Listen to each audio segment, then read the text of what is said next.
Welcome back to Rebel Health. I'm Dr. Ellen Vora, holistic psychiatrist practicing in New York City. And what I want to talk about today is my prescription for how the heck should you eat?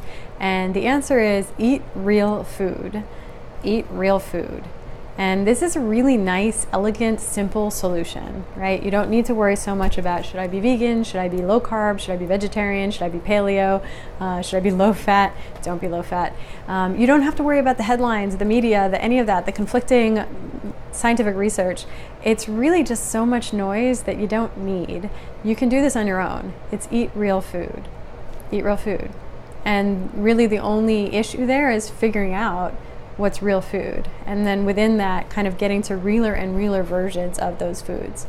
So what I think a real food diet generally consists of is mostly vegetables, and that can be raw and that can be cooked. There can be fruit, there can be nuts and seeds, and then your plate is typically going to be about half vegetables and about a quarter starch and about a quarter some kind of well-sourced protein. Let's talk about the starch and the protein. Starch, I think, should not be grains, and it should not be refined carbohydrates, but you should eat carbohydrate. It's going to come in the form of things like starchy tubers, sweet potatoes, plantains, if you tolerate it, things like white potatoes.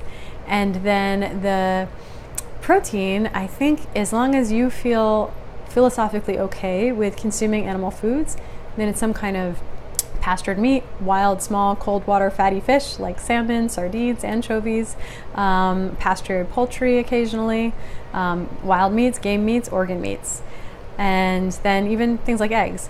And so that's your plate, right? It's like some kind of protein, some kind of starchy tuber, and a lot of vegetables. And those are real foods.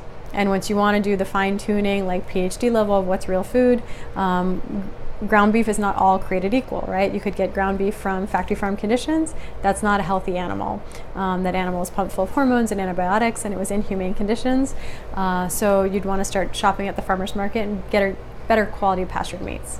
So this is the idea. Don't worry so much about the headlines. Don't worry so much about conflicting research. Just come back to this as your compass. Eat real food. Get realer and realer about what those foods are. And listen to your body. Eat when you're hungry, stop when you're full. As long as you're eating real foods, follow your cravings. They can't really lead you too astray when you're talking about real food. Hope this is helpful, and we'll see you next time on Rebel Health.